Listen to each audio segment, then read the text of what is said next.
जय राधा माधव कुंज बिहारी।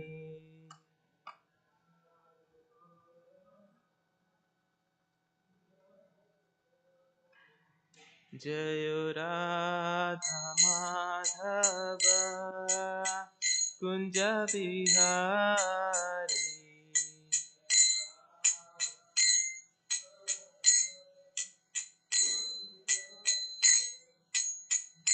जय गोपी जन वल्लभा गिरिवरधारी।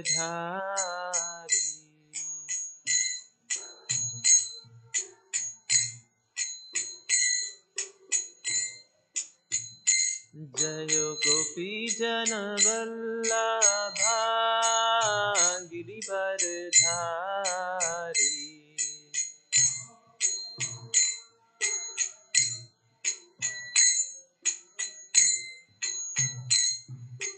यशोदानंदन व्रज जनरंजना।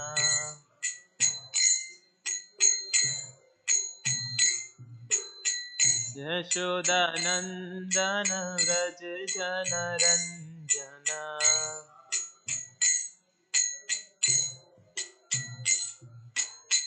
यमुना तीरा वनचारी।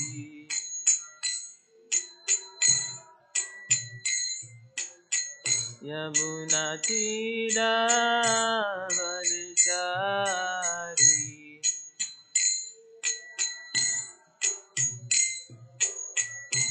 जय राधा माधव कुंज बिहारी।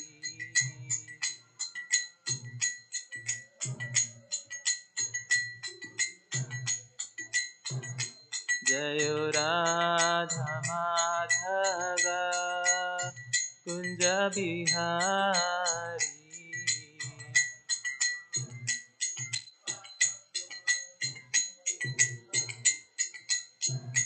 हरे कृष्णा कृष्णा कृष्णा हरे हरे, हरे रामा राम राम हरे हरे,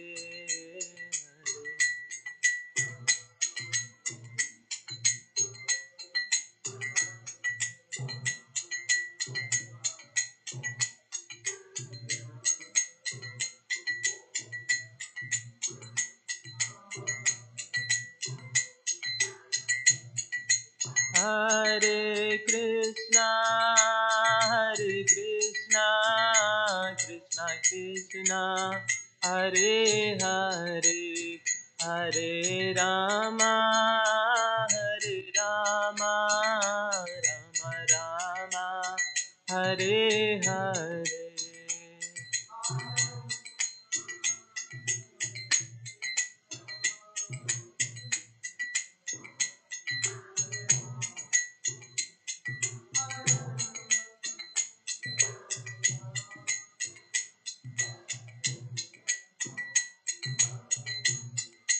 जयो प्रभुपदा प्रभुपदा जय Prabhupada.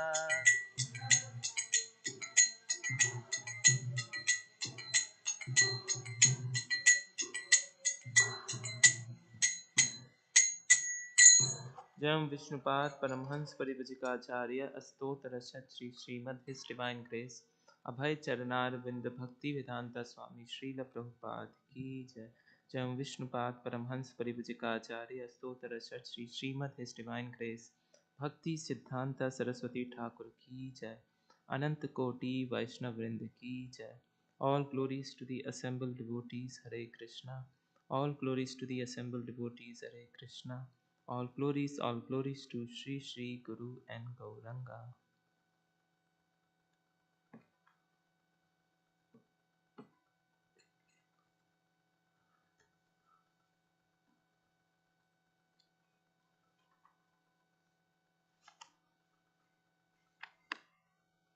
Hare Krishna, thank you so much for being here for today's Srimad Bhagavatam discussion. This morning we will be discussing Srimad Bhagavatam 10th Canto 58th chapter, text number 20 and 21. Please chant responsively. Shri Kalindi Vacha Shri Kalindi Vacha Aham Devasya Sevitur Aham Devasya Savitur Duhita Patim Ichhati Duhita Patim Ichhati Vishnu Varneyam Varadam Vishnu Varen Varyadam Tapa Paramam Ashita Tapa Paramam Ashita Shri Kalindi Uvacha Aham Devasya Sevitur Duhita Patim Ichhati Vishnu Varneyam Varadam Tapa Paramam Ashita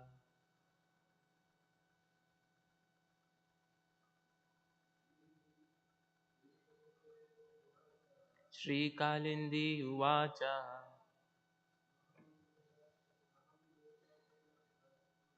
Aham Devasya Savitur Duhita Patim Ichhati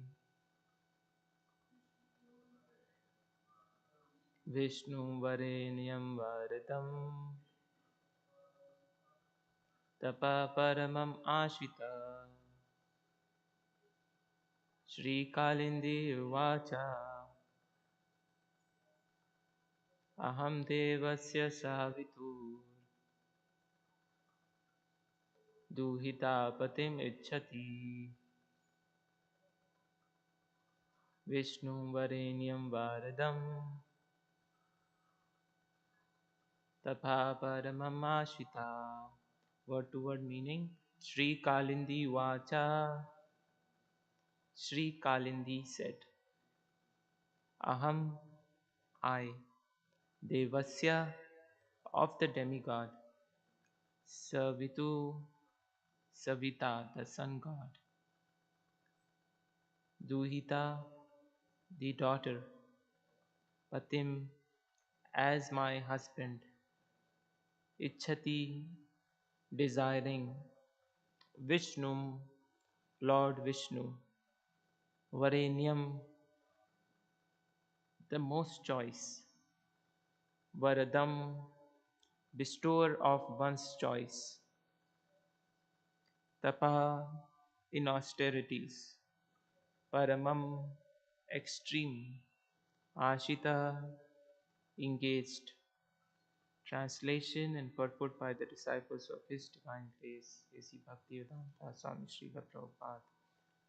Translation. Sri Kalindi said, I am the daughter of the sun god.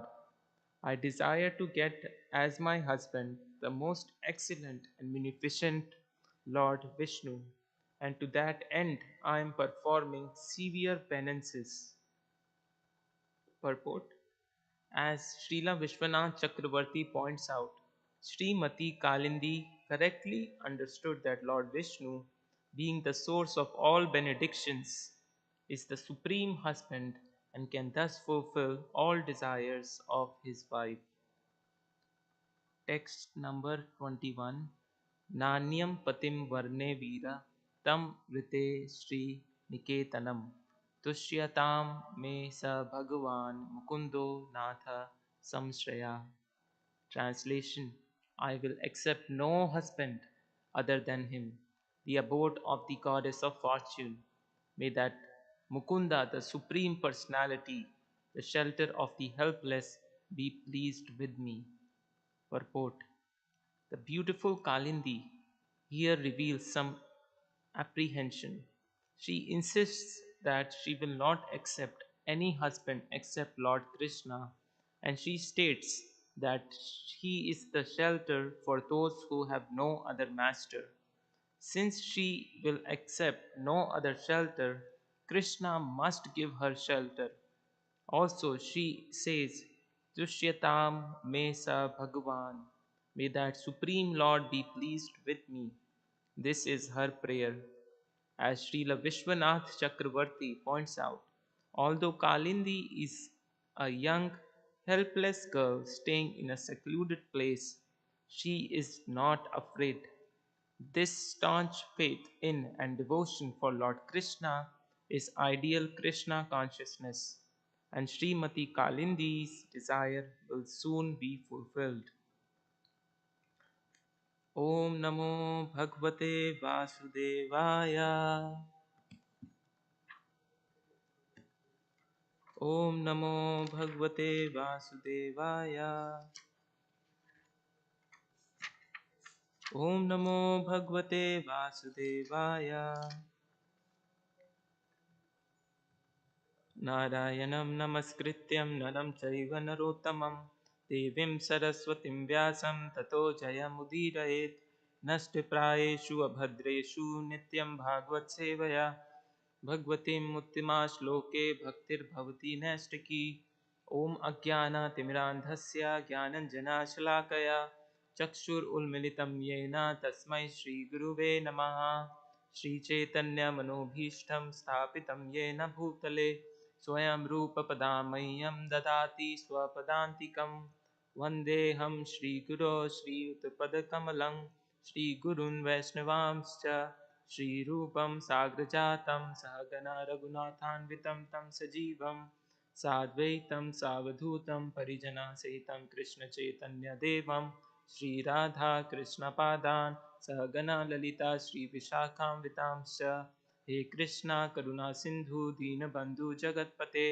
गोपिशा गोपिका कांता राधा कांता नमस्तुते तप्त कांचन गौरांगी श्री राधे वृंदावनेश्वरी वृषभानुसुते देवी प्रणमामि हरिप्रिये वाञ्छाकल्पतरुभ्यश्च कृपा सिन्धुभय एव च पतितनां पावनेभ्यो वैष्णवेभ्यो नमो नमः.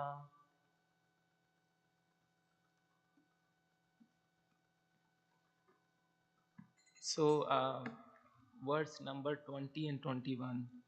Um, Yamuna Devi, also known as Kalindi, is performing severe penances so that she can get Krishna, Lord Vishnu, as her husband. And she has been performing these penances for a long time. Her background is that she is the daughter of sun god Lord Vivaswan, and she is the sister of Lord Yamaraj, and she is very dear to Krishna, and she is performing penances for a long time so that she can get Lord Vishnu as her husband. So, what happens this time is Arjuna and Krishna are on a hunting adventure in the forest, and they are very suitably, conveniently placed at this position where they can spot Srimati Kalindi.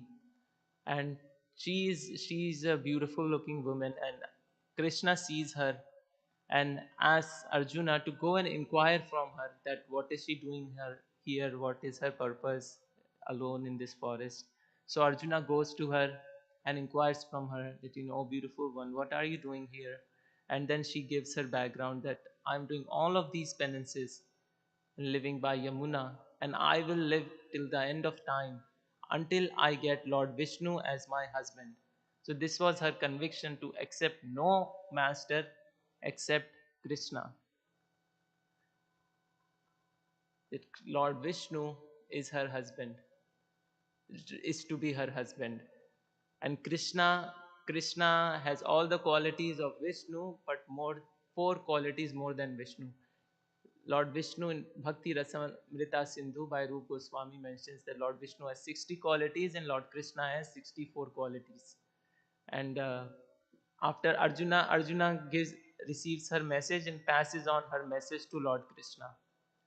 Lord Krishna asks Kalindi, Srimati Kalindi, to come along with Arjuna and Krishna back to Dwaraka, where Krishna marries Srimati Kalindi. Uh, there is a similar pastime which shows the same mood of Srimati Kalindi in the dealings of our Goswamis, Srila Rup Goswami. Since Srimati Kalindi, Yamuna, is saying that I will accept no other husband as but Lord Vishnu. So there was this famous devotee Mirabai at the contemporary at the time of the six Goswamis. She was in Vrindavan and she wanted to meet Srila Rup Goswami because Rup Goswami was well known. Rup Goswami, Sanatan Goswami, they were well wishers of everyone.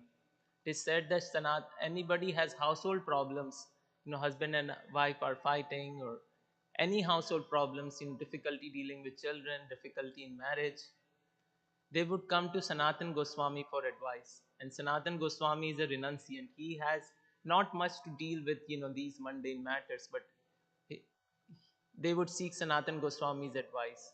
When in the Shad Goswami Ashtakam, when the respects are being offered to Shad Goswamis, it says that they are cherished, even not only saintly person, but even amongst ruffians who are not saintly, but every class of men they will appreciate the six Goswamis.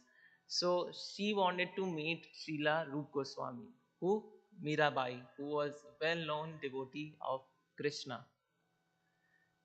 So she passes along the message that she wants to see Srila Rup Goswami, and Rup Goswami hears it from a devotee and he says, well, I am a renunciant sannyasi, I am a man, I am man, men cannot meet women and it will not be appropriate. I am a Purusha. So person says, yes, I am a messenger, I will pass along your message to Mirabai. He goes to Mirabai and says, yes, I passed along your request to Srila Rup Goswami, but Rup Goswami has said that he would not be able to meet you because men don't associate with women and he is a renunciant sannyasi. And she said, well, I thought this is Vrindavan, there is only one Purush here, Krishna, all other are Prakriti, living entities. So how is that Srila Rupa Goswami, such an exalted devotee, is considering himself as a Purusha? So the messenger passes this message along to Rupa Goswami, and Rupa Goswami says, yes, I am mistaken. She is saying the truth. Krishna is the only Purusha in Vrindavan, all other are Prakriti, so I will meet with her.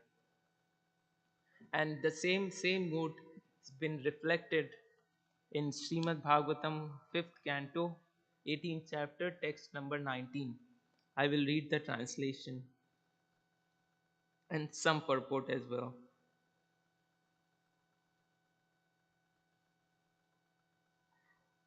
My dear Lord, you are certainly the fully independent master of all the senses.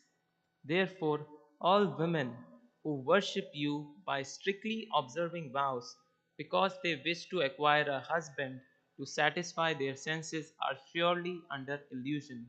They do not know that such a husband cannot give protection to them or their children, nor can he protect their wealth or duration of life.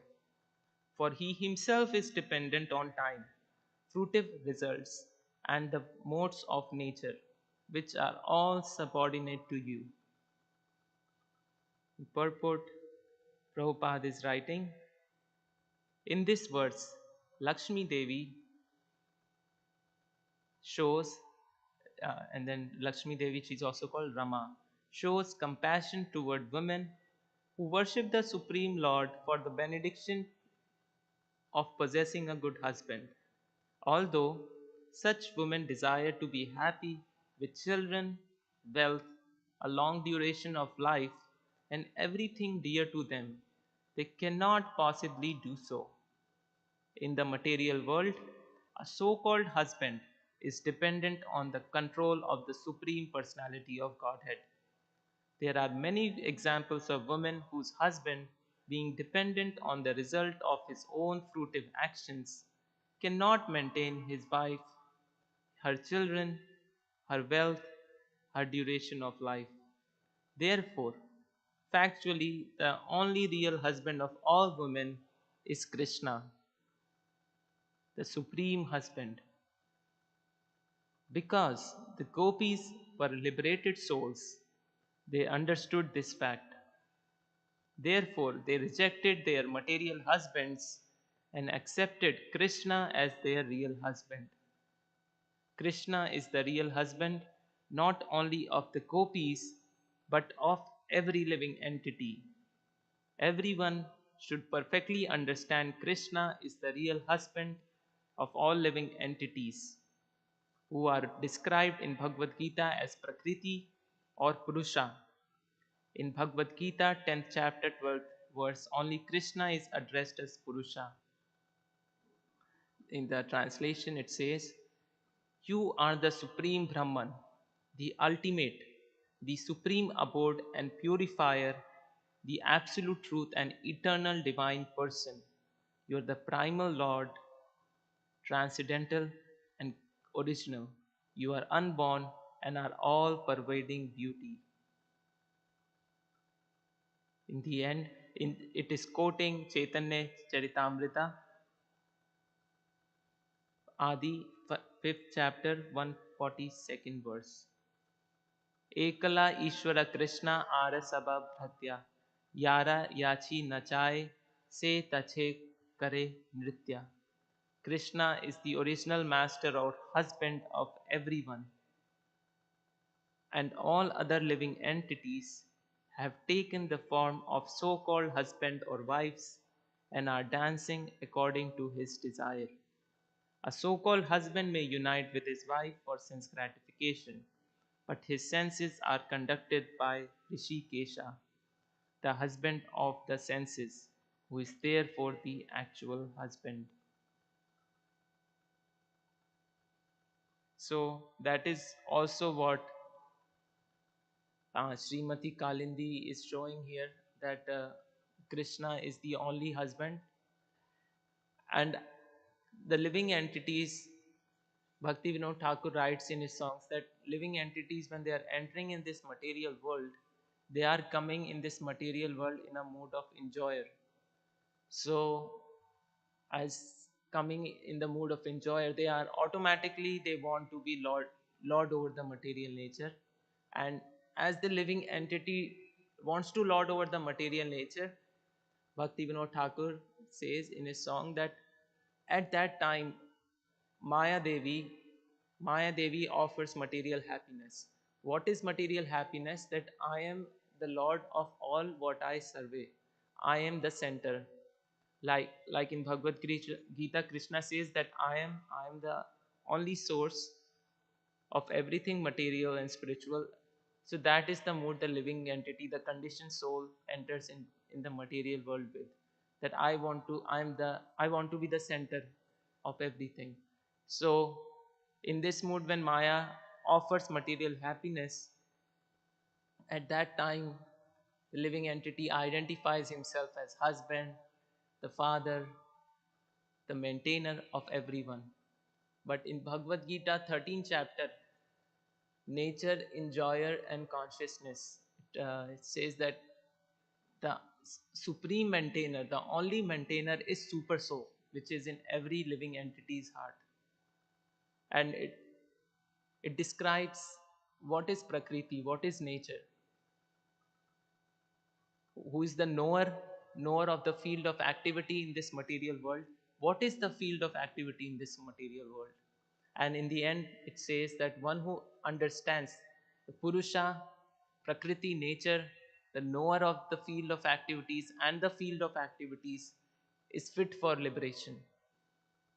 So we have this material body, and i i I have consciousness in this body. I touch something, I can feel it. I cannot feel all my organs, but I have a lot of consciousness in this body. So this is my field of activity. My I have this soul in my heart, residing in my heart, and it has jurisdiction over this body. And the 13th chapter says, but actually there is a transcendental master also living in this body, and that is the super soul Paramatma, Kshirodakshai Vishnu. How he is the supreme transcendental master? Why is he called the super soul? Because I have consciousness in this body. I do not have consciousness of feeling what when this table is touched, or some other person is touched, or what some other person is feeling, some other living entity is feeling. But Krishna, the super soul Paramatma, Kshirodakshai Vishnu, is present in every atom of this material world. He knows what sensations, what feelings I have, but he also knows what each and every person is feeling. So I am only the knower of this field of activity, my body, but Krishna is the knower of the whole material universe, the field of activity of this activities in this entire universe. And he's the supreme maintainer of this whole universe, not maintaining not only me, but the entire material universe. The 13th chapter says, one who understands that the living entity is bound by the modes of material nature and is trying to enjoy the modes of material nature, and he himself is not doing anything but the modes of material nature, goodness, passion, and ignorance, like a puppeteer, is just making me dance in such and such way. Only that person is said to be free. Only that person is said to be free who understands that the only enjoyer is Krishna. And what I am trying to do is, the result is that I am being controlled by the three modes of material nature. In Bhagavad Gita, 8th chapter, 9th verse purport, is written, the process of thinking of Krishna, however, is very easy and factually stated herein. First of all, he is Purusha, spiritual, Rama, and Krishna. He knows past, present, and future, and therefore he knows everything. The part of being a Purusha and controlling Prakriti is that Purusha, Purusha is taking care of Prakriti. Purusha knows what's better, and that's what the role of the master, the person who is taking charge of a household is taking. He knows how he can guide his children, and how the household should be run, because he knows some things. But Krishna knows everything. He is the supreme Purusha, Param Purusha. He's the original person. The first verse of Brahm Samhita is Ishvara Parama Krishna, the supreme controller. The Ishvara means controller. Supreme controller is Krishna, Sachidanand Vigraha. His body is made up of eternity, knowledge, and bliss. Anadir Adir Govinda. He's the Govinda. He pleases the senses of the devotees and cows. And he's the supreme Anadir Adir, before anything, cause and effect. He's the supreme cause. Sarva Karan Karanam. He's the cause of all causes. So seeing the Bhagavad Gita says that knowingly see the body, our body, and body of every other living entity, and the owner of their body, the supreme owner, the transcendental master of all the bodies in this material world, to be Krishna. Only that person is fit to be liberated from material nature. In Bhagavad Gita, 3rd chapter, 8th verse purport, it's written, anyone who is in the material world is certainly possessed by impure propensity for lording it over the material world. What is lording it over the material world is the characteristic showing that this is lording it over material, that I want to control. I am Purusha. What what example? What Srimati Kalindi is showing here, that only Krishna, the Lord Vishnu is the Purusha in this world, and she will wait till the end of time and would serve nobody but Lord Vishnu.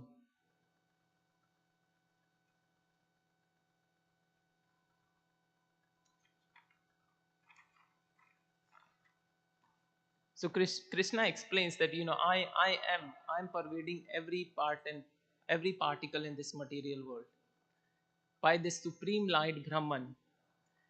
And Bhagavad Gita explains that this Brahman aspect of Krishna, everywhere is Brahman's hand, legs, eyes, and faces, and he hears everything. In this way, the super soul exists. So, the, the pseudo idea, the idea of being the enjoyer in this material world, is, is facilitated by Krishna, because that's what the living entity is desiring. As Bhakti Vinod Thakur writes in his song, the mood in which the living entity is entering in this material world, that he wants to be an enjoyer. So there are two kinds of living entities: Nitya Siddha, eternally liberated souls, and Nitya Bhadda, eternally conditioned souls. Now it's very interesting that after the eternally conditioned soul comes in contact with the Supreme Lord, and he becomes eternally, each living entity becomes eternally liberated, there is no difference between eternally liberated and eternally conditioned. I was reading this letter by Prabhupada to Jadurani Mata, that he says out of the 6 Goswamis, only 2 of them were eternally liberated, Rup Goswami and Raghunath Goswami. But rest of them became eternally liberated from the status of being eternally conditioned. He describes that Sarvabhauma Bhattacharya was eternally conditioned soul, had heaven, came from heavenly planets to get the association of Lord Chaitanya. But after getting the association of Lord Chaitanya, they all realize their constitutional position in the spiritual world and exchange have an exchange with the Supreme Lord in conjugal love, in the mood of conjugal love. In Bhagavad Gita, 8th chapter, 15th verse, it says that the super soul is the original source of all senses. Yet he is without senses. He is unattached, although he is the maintainer of all living beings. He transcends the modes of nature, and at the same time, he is the master of all modes of material nature. That even though the Supreme Lord Krishna is maintaining everything, he is the ideal Supreme Purusha, that everybody must surrender to the Purusha. Prakriti, all the living entities, Prakriti should surrender to Purusha. He is unattached. He he lets the living entity out of his love make their choice whether they want to surrender to Krishna or do not want to surrender to Krishna. In 17th verse, it says that it is to be understood that only Krishna devours and develops all. The same time, it's written in 13th chapter verse that the the self within is being controlled by modes of material nature, and then he's doing, like a puppeteer, goodness, passion, and ignorance, and then so many activities are happening in this material world. But person who is in knowledge will see that the self inside the soul, he's not doing anything. He's being controlled by the modes of material nature and acting in this way. So he is not developing or devouring anything. Same says in Bhagavad Gita 17th verse, it says that it is to be understood that Krishna devours and develops all. Yet in this body there is the one I was mentioning about transcendental master. But who is the real master of real Purusha in every living entity's heart? Verse number 23 of 13th chapter, nature, enjoyer and consciousness. Yet in this body there is another, a transcendental enjoyer, who is the Lord, the supreme proprietor, who exists as the overseer and permitter, who is known as super soul. So this is the definition of super soul is given, that he is overseeing everything, but he permits that the way we want to enjoy, that there is saying that the man proposes and God disposes. The supreme soul has to accept everything, uh, has to consent to what living entity is doing. And as we come into devotional service, as was mentioned in yesterday's class, that when living and when a conditioned soul comes and performs devotional service, the material desire to lord over the material nature can also be fulfilled, the certain materialistic desires. But that should not be the aim. The aim should be is causeless devotional service. We are doing devotional service because we want to do devotional service. That's the virtue. What is good? What is supreme good? Supreme good is something we do not for the effect. We that if we do something we get this result. What the supreme good is, that we do that activity for its own sake. We do devotional service just because we want to do devotional service. But it's a byproduct of performing devotional service, that the supreme Lord, super soul Paramatma, sanctions our material desires and allows us to enjoy in certain ways. So in 31st verse, 13th chapter, it says, when a sensible man ceases to see different identities, husband, wife, son, friend, teacher, student, master, all these identities are on a material plane. The supreme, on the absolute plane, the identity is that I am a servant of Krishna. I am Prakriti. I am subservient to the Purusha, Krishna, who is the Supreme Purusha, who is present as Super Soul, the transcendental enjoyer in every atom, even in my heart, and He is sanctioning my activities. So, when a sensible man ceases to see different identities which are due to different material bodies, he attains to the Brahman conception. Thus, he sees beings are expanded everywhere. So, we are part and parcel of Krishna. Krishna expands into different incarnation, his expansions, Mahavishnu, Kshiro Dakshai Vishnu, Garbho Dakshai Vishnu, and these are all expansions of Krishna. How living entities have expansions, they have their children, they have their grandchildren. So these are also expansions of the bodies.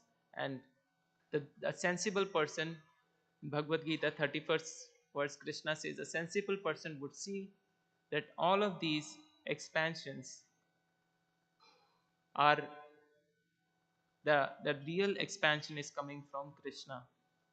And this is the Brahman conception, that I am Brahman, I am spirit soul. The spirit is part and parcel of Krishna. In So this materialistic conception that as been explained here, that Kalindi is searching for a husband, and true husband is Lord Vishnu, Krishna, and he is fulfilling the desire of Srimati Kalindi. So us living entities in this material world, the conditioned souls, wants to be a Purusha, and Krishna fulfills our desire to be Purusha and act in certain ways, so that we have a temporary illusion of being enjoyer. So this mood of enjoyment that the conditioned soul has, Bhakti Vinod Thakur is explaining in this song, that I found to be appropriate for today's two verses that we are discussing. I will read the translation of this song. And Bhakti Vinod Thakur is addressing all the conditioned souls in this song. See, he's saying, "Oh brother, why are you so proud of your beauty? The body is temporary and it is never steady. When death comes, everything will be finished. At death, the body becomes cold and eyes will cease to blink and it will be burned to ashes in the crematorium.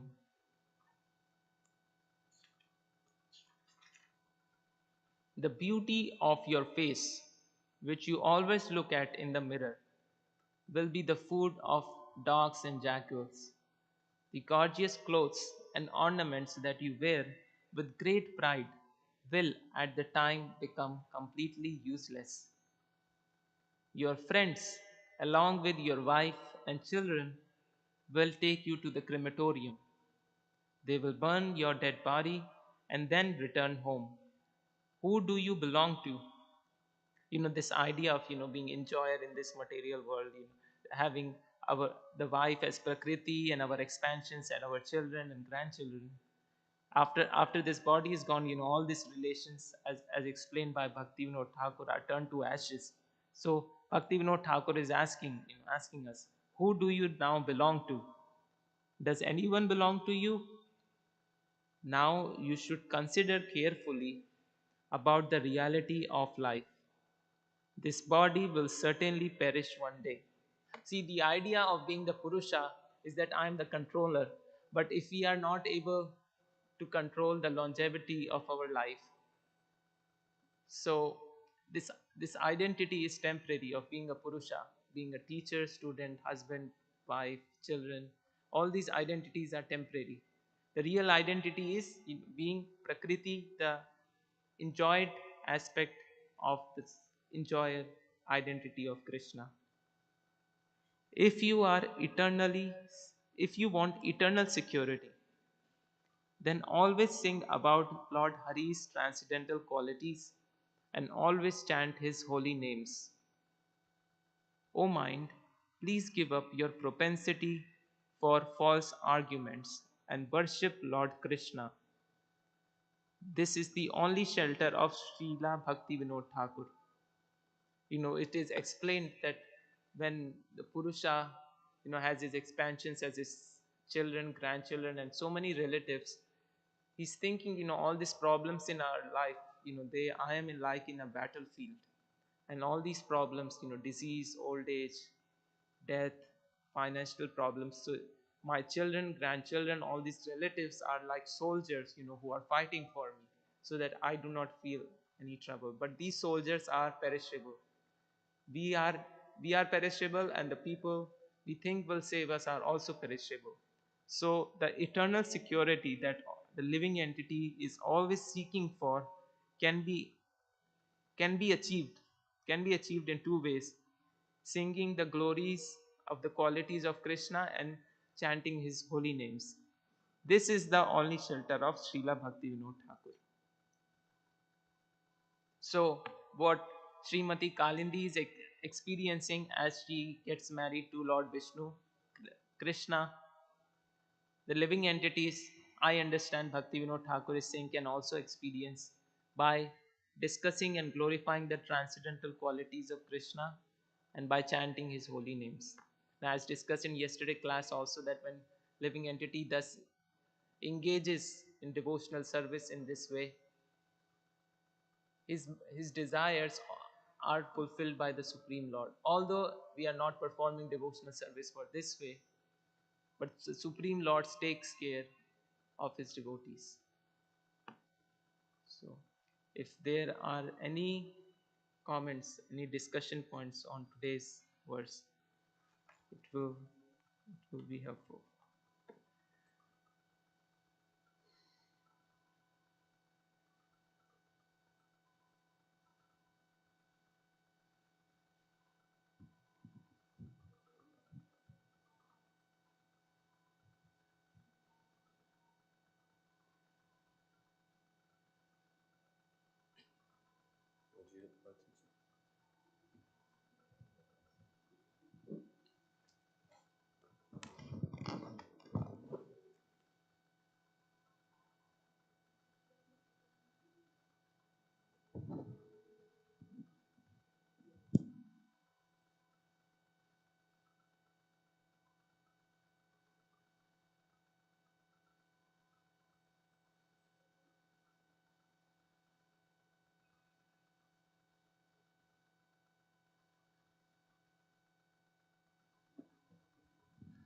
I have a thought to share.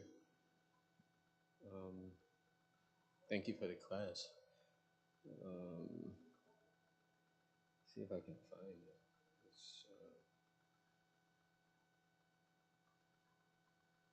I think it's here.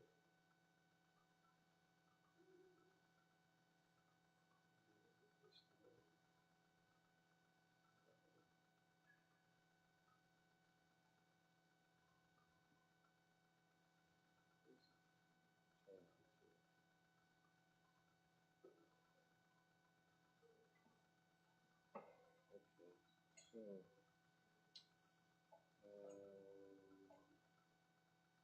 Srimad Bhagavatam 111. So, there's the translation. Okay. So there's one line in the translation. There you go. Only because of him um, do the material universes temporarily manifested by the reactions of the three modes of nature appear factual, although they are unreal. It starts off by saying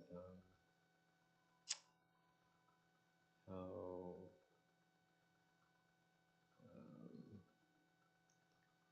I meditate upon, Lord Sri Krishna because he is the absolute truth and the primeval cause of all causes, of the creation, sustenance, and destruction of the manifested universes. He is directly and indirectly conscious of all manifestations, and he is independent because there is no other cause beyond him. Basically, that part where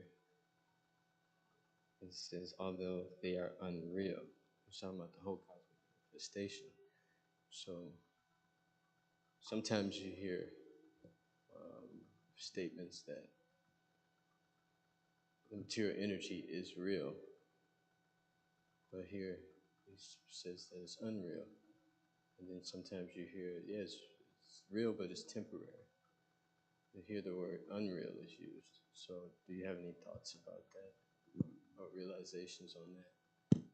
Yeah, real, unreal. So material world is real and temporary. Uh, it it's there. It's there. We the the illusion, the idea that was ultimately perished, that living entity is coming in this material world. Bhaktivinoda Thakur is saying the living entity is coming in this material world as an enjoyer. That idea is perishable. It's not sustainable idea. The only idea that can sustain is that the Krishna is the enjoyer. That is the idea in the spiritual world. All the living entities are trying to serve Krishna as the enjoyer. Prabhupada explains that I am serving Krishna, I am being enjoyed, and Krishna is being served as an enjoyer. The happiness between the both of them, there is no distinction. Krishna, Prabhupada also says at the same time that as we go along, down the path of being the servant of the servant of the servant, the more the happiness increases. That idea of entering in this material world, being as the enjoyer, is perishable. This material world is therefore perishable. Krishna again and again renews this material world. He is sustaining everything in this material world as he enters in each and every particle, like Shirodakshai Vishnu, Paramatma in our heart. So the temporary nature of this material world is because of this illusion the living entity is hoping to achieve of being an enjoyer in this material world. And that's why I think my understanding is that material world is perishable because of this idea the living entity is entering. The only source of life, the only source of life is serving Krishna as enjoy it, as servitor. And then it will be sustainable, always go on.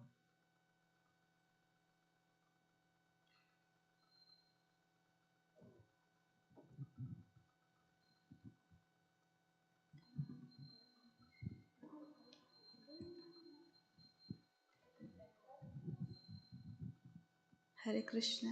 Hare Krishna. Prabhu, I didn't attend entire class, but whatever I was here, you said that we two kind of living entity. One is eternal condition, eternal liberated,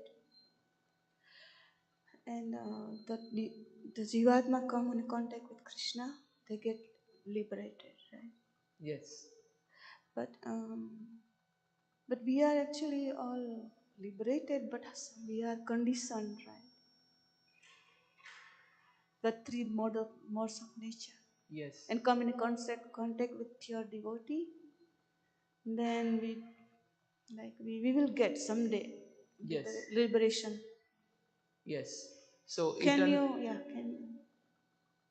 can you yes. explain more about it? Yeah, the same example, Prabhupada, I read that he was writing to Jadurani Mata that the difference between eternally liberated and eternally conditioned. That after the eternally conditioned soul comes in contact with Krishna, pure devotees, follows their instructions, they gradually come into the category of eternally liberated. The, the, the huge obstacle of this transcendence as we are going from um, being a neophyte and gradually going up the ladder of devotional service is anartha nivritti, in which we have to go through and purify so many of our character defects, which is explained as being as huge as a huge ocean. But association of pure devotees and following their instruction, association of the Supreme Lord, the living entity is again coming from a category of eternally conditioned soul to eternally liberated soul. They are eternally conditioned because they cannot they think their way out of this material world. All Prabhupada saying that six Goswamis, although they have a constitutional position, this in the spiritual world, highly elevated position as Manjaris. Out of them, only two of them were eternally liberated before coming in contact with the Supreme Lord Chaitanya, following his instructions. They automatically comes in the category of eternally liberated souls as well. So that's what my understanding is. ग्रंथराज Shrimad Bhagavatam की जय, जगत गुरु श्रील प्रभुपाद की जय.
Yeah, I will show you this letter. I thought